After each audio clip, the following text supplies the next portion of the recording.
Bonjour. Alors bonjour à tout le monde. Je suis très content de voir des gens en 3D.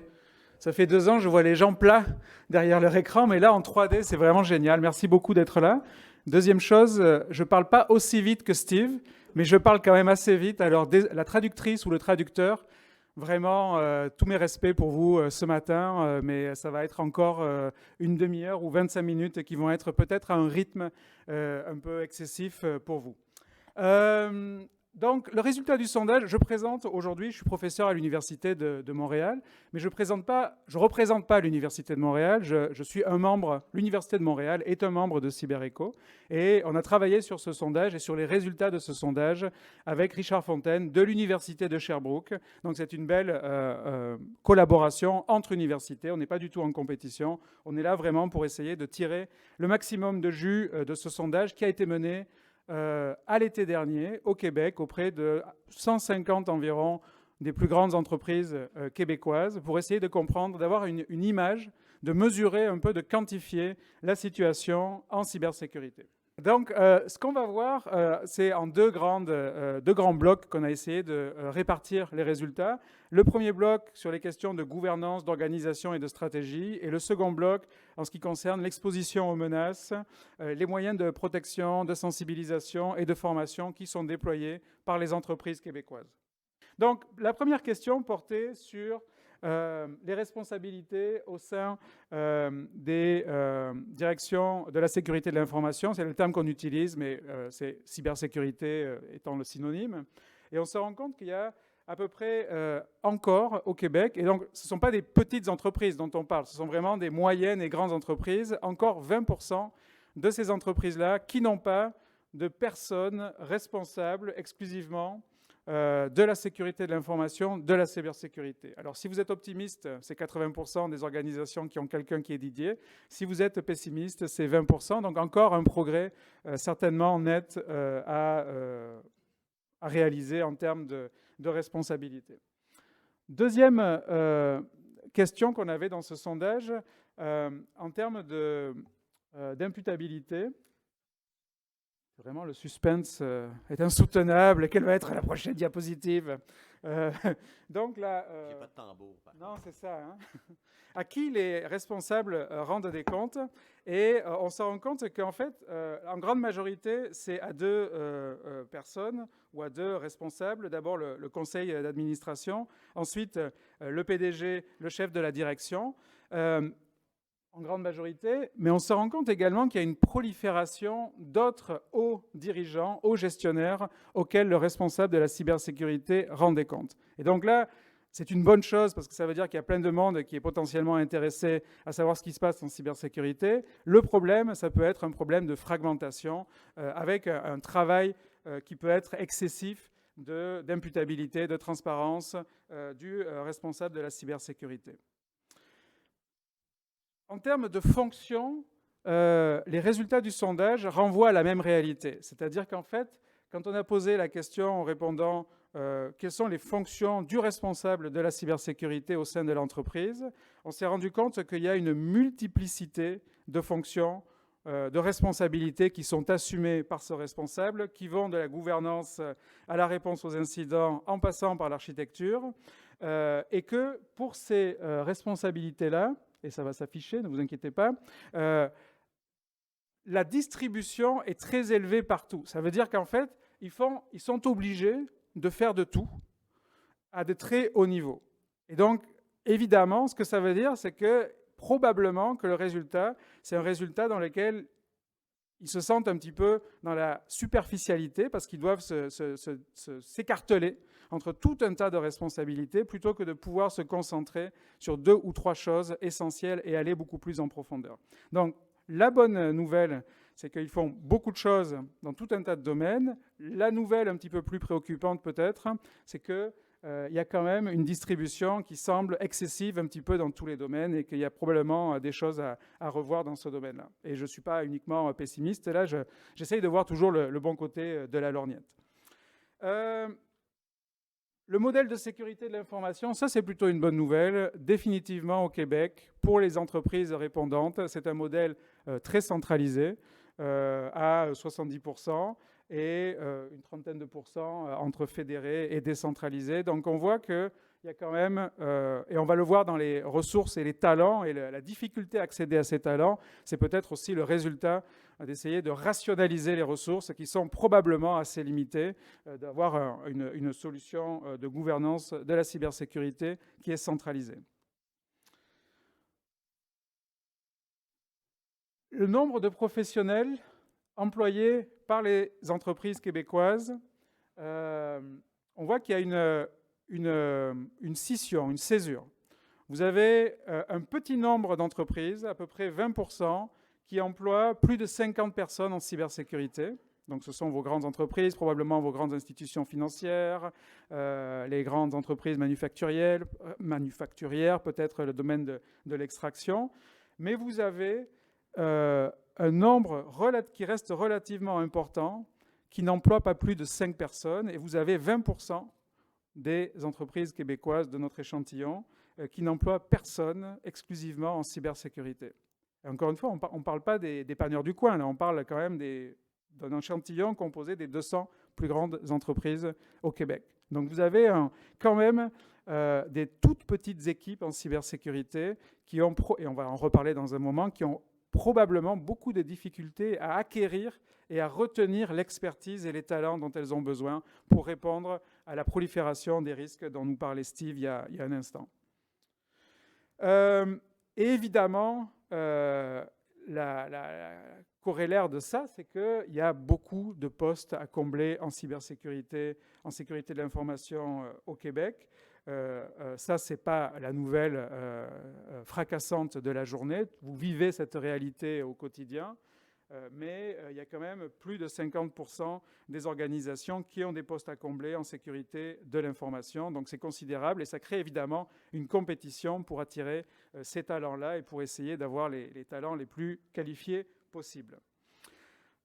Alors un résultat qui, je l'avoue, m'a un petit peu surpris, c'est l'évaluation que faisaient les répondants des compétences, du niveau de compétences de leurs équipes. Donc là, on n'est plus dans la quantité de personnel qui peuvent remplir les fonctions nécessaires en cybersécurité, c'est quelle est la qualité de ce personnel-là. Et il y a quand même 62% des entreprises qui déclarent souffrir d'un manque de compétences en sécurité de l'information et près de 15% des répondants qui estiment que leur personnel a de graves lacunes en matière de compétences. Donc manifestement, un message pour nous dans les universités, mais au-delà aussi pour tous les spécialistes en formation, c'est qu'il y a beaucoup de travail à faire, de formation continue, de formation à l'interne, pour essayer de rehausser ces compétences qui semblent rester relativement fragiles, en tout cas pour une majorité des répondants. Donc 49% manque de compétences et 13% c'est des grandes lacunes en matière de compétences en cybersécurité. Évidemment, la difficulté de recruter du personnel qualifié, une immense difficulté pour 94% des entreprises. Donc ça, ce n'est pas la nouvelle du jour, donc je pense qu'on peut passer à la diapositive suivante, qui entame des résultats sur les stratégies mises en œuvre en matière de sécurité de l'information. Alors, quelles sont les stratégies qui sont mises en œuvre et est-ce qu'elles sont documentées? Et encore une fois, on voit qu'il y a une marge de progrès qui est assez importante, puisqu'il y a 40% des entreprises, rappelez-vous, 20% n'ont pas de spécialistes en cybersécurité, 40% n'ont pas de stratégie documentée et approuvée en sécurité de l'information. Ça veut dire que les processus sont des processus ad hoc, des processus improvisés, ou des processus qui sont dans la mémoire organisationnelle, individuelle et collective des professionnels de la cybersécurité, mais qui, si cette personne ou cette équipe quitte, en fait, crée un immense trou, un immense déficit dans les connaissances de l'organisation. Donc vraiment, la nécessité de la base de documenter, de créer des politiques et de les diffuser. La participation des décideurs en matière de sécurité de l'information, ça c'était très très rassurant, je trouve, parce qu'on voit que pour l'immense majorité des entreprises, il y a vraiment une association entre les lignes d'affaires et les responsables de la sécurité de l'information, des technologies de l'information. Donc l'ancienne image où les gens de la cybersécurité opéraient en silo, étaient un peu marginalisés, peut-être est en train de changer. Et on voit qu'il y a de plus en plus de collaboration très importante entre les lignes d'affaires et les responsables TI. Mais évidemment, c'est le résultat de la digitalisation aussi de toutes les entreprises. Donc en même temps, c'est une évolution plus ou moins à marche forcée. Là, une question portée sur les 5 principales initiatives en matière de sécurité de l'information. Et ça, moi, en tant que chercheur issu des sciences sociales, j'ai trouvé ça très intéressant parce que finalement, on voit que ce ne sont pas des initiatives dans le domaine technologique, ce n'est pas le déploiement de grandes technologies qui semble être la priorité des répondants, c'est vraiment des changements ou des programmes ou des initiatives dans le domaine organisationnel, le domaine de la gouvernance, le domaine de la formation. Donc on voit, c'est tout ce qui concerne le facteur humain finalement. Le déploiement des systèmes, rendre la crypto à l'épreuve de l'informatique quantique, oui, ça va être une priorité, mais c'est vraiment des dimensions organisationnelles qui semblent, à l'heure actuelle, occuper en majorité le travail des responsables de la cybersécurité. Les principaux obstacles, alors là, vous ne serez pas surpris, on reste dans la thématique de la pénurie de main-d'œuvre, disponibilité insuffisante de professionnels de la sécurité et de l'information, mais aussi manque de budget suffisant. Évidemment, si vous n'avez pas les budgets, ça va être compliqué de recruter les personnes idoines dont vous avez besoin. Donc, manque de budget et troisième problème, des compétences. Et moi, ce que j'ai trouvé aussi intéressant dans ce résultat-là, c'est le quatrième résultat, 28% des répondants déclaraient qu'un des principaux problèmes, c'est l'absence de stratégie de sécurité de l'information, soit leur absence, soit les changements de priorité continus. C'est-à-dire que cette vision à long terme dont André nous parlait tout à l'heure,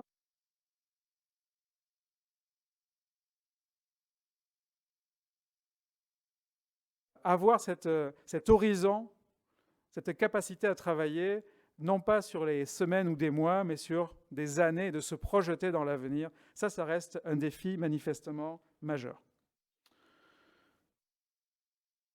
Un autre défi qui, moi, m'a frappé, c'est celui de l'évaluation de l'efficacité des mesures et des programmes de cybersécurité.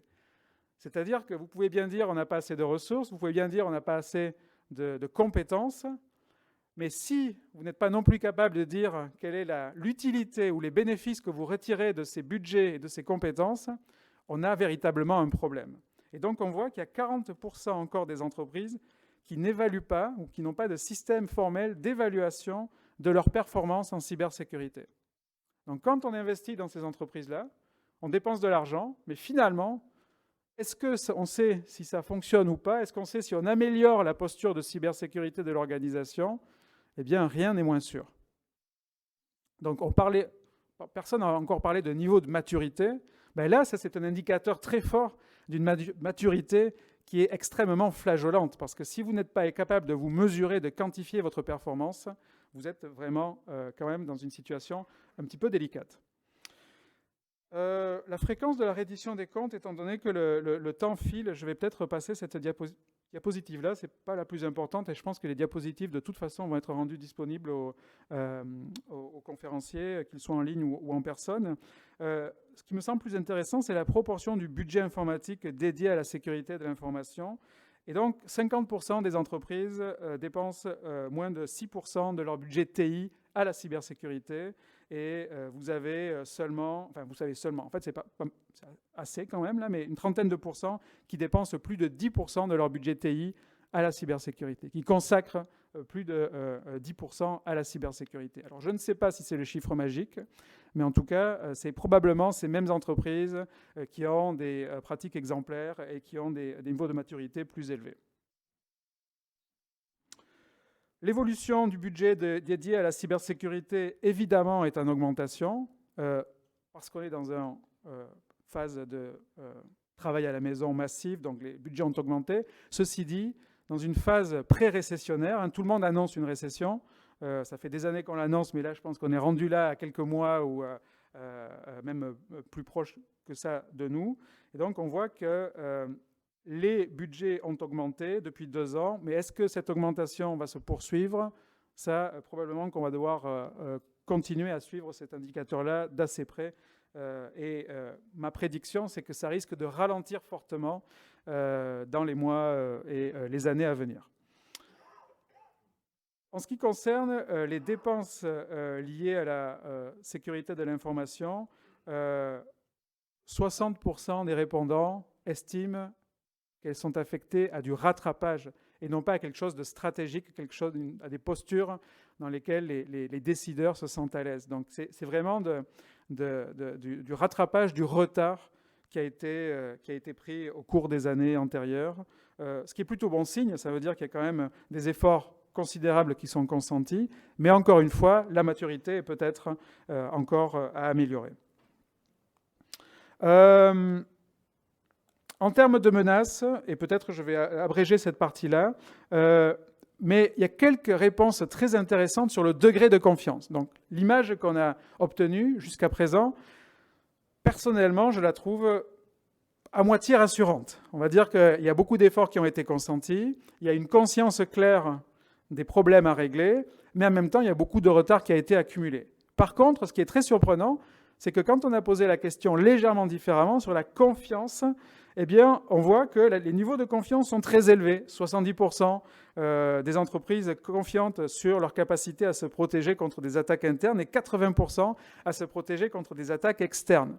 Alors, je ne sais pas si ce sont on a parlé tout à l'heure d'un biais d'optimisme, je ne sais pas si c'est un biais d'optimisme, mais certainement, pour moi, il y a un niveau de confiance qui est légèrement surévalué si on passe au scanner un peu les autres indicateurs qui sont issus de ce sondage. En termes de prévalence des incidents de cybersécurité, 32% des répondants ont été victimes d'une attaque externe au cours des 12 derniers mois, 17% d'une attaque interne. Et ça paraît des chiffres élevés, mais finalement, c'est en ligne avec ce qu'on observe dans les autres grandes enquêtes au niveau national ou au niveau international. Donc, il n'y a rien là de particulièrement inquiétant qui indiquerait que le Québec est beaucoup plus affecté ou beaucoup plus exposé que les autres provinces ou les autres pays. La partie sur l'innovation, le niveau d'adoption, je vais peut-être la sauter. En termes de surveillance et de signalement des pertes de données clients, Steve a parlé de la loi 25 qui va renforcer un petit peu les exigences en termes de déclaration. On voit que, évidemment, la majorité des entreprises se conforment, mais il n'y a qu'une petite minorité des entreprises, 16%, qui surveillent et déclarent même quand elles n'ont pas l'obligation de le faire. Alors que les études, de plus en plus nombreuses, montrent que c'est un des facteurs essentiels de préservation de la confiance des consommateurs et des usagers, c'est-à-dire d'être très proactif dans la déclaration des incidents menaçant les données personnelles des clients, plutôt que d'être dans une posture défensive. Et on voit que ça reste encore l'obligation réglementaire qui est le facteur d'impulsion pour les déclarations publiques, les divulgations publiques de ce type d'événements. En termes de fréquence d'activité, on voit que les fréquences annuelles, trimestrielles et semestrielles, des analyses de vulnérabilité, des tests d'intrusion externes et internes sont assez répandus. Par contre, là où c'est un peu moins rassurant, c'est pour l'examen du code de sécurité des applications. On voit que ça, c'est un petit peu plus négligé. Mais évidemment, parce que ça prend du travail avec beaucoup plus de monde et probablement c'est beaucoup plus coûteux aussi et pas mal plus de résistance de la part des équipes de programmation. La formation offerte aux employés, on a vu tout à l'heure que c'était la priorité numéro 1. Mais il y a encore un quart des entreprises qui n'offrent pas de formation sur le signalement et l'identification d'activités suspectes à leurs employés. Donc, un quart des entreprises n'offrent pas de formation. Donc, si vous voulez partir une start-up ou une entreprise, probablement que d'offrir de la formation, vous avez un alignement idéal entre la priorité numéro 1 des organisations et un besoin manifeste qui reste à combler. La participation aux employés, offertes aux employés est est la même. Et la dernière diapositive, peut-être parce que je pense que les nouvelles séances vont bientôt commencer, c'est le test de continuité des activités. C'est-à-dire comment se préparent les entreprises à affronter ces incidents qui sont quasiment inévitables, qui vont se produire statistiquement au moins une fois tous les 3 ans. Eh bien, on voit que dans ce domaine-là, 60% des entreprises ne font pas de tests ou en font de façon intermittente, c'est-à-dire quand elles ont le temps, c'est-à-dire probablement assez rarement. Donc, la continuité des activités, la reprise des activités, qui est quelque chose qui doit se pratiquer et qui n'est pas quelque chose qui s'improvise à la dernière minute quand vous êtes confronté à une attaque parce que vous perdez vos réflexes, vous êtes en train de chercher les playbooks que vous n'avez de toute façon pas eu le temps de rédiger. Il y a encore beaucoup plus de retard dans ce domaine-là que dans les autres domaines. Et ça, c'est quelque chose qui, moi, qui étudie la cyber-résilience, je trouve assez inquiétant parce que cet exercice régulier n'est pas pratiqué. Et c'est là qu'on va avoir une différence entre une entreprise pour qui une attaque va être facile à surmonter et qui va pouvoir continuer à fonctionner dans une situation très hostile et une entreprise qui va s'effondrer face à une attaque et qui n'est pas forcément ultra sophistiquée. Alors Benoît, les résultats de cette étude, de ce sondage vont être disponibles pour consultation suite à l'événement. Je pense que c'est très important que vous en preniez conscience. Il y a d'excellentes informations là-dedans pour vos organisations. C'est d'ailleurs vous qui avez répondu à ces sondages-là, donc c'est très important de s'appliquer sa propre médecine. Alors, merci Benoît pour cette présentation. Beaucoup. Je vous invite à vous présenter à vos prochaines sessions de plénière. On se retrouve dans quelques instants.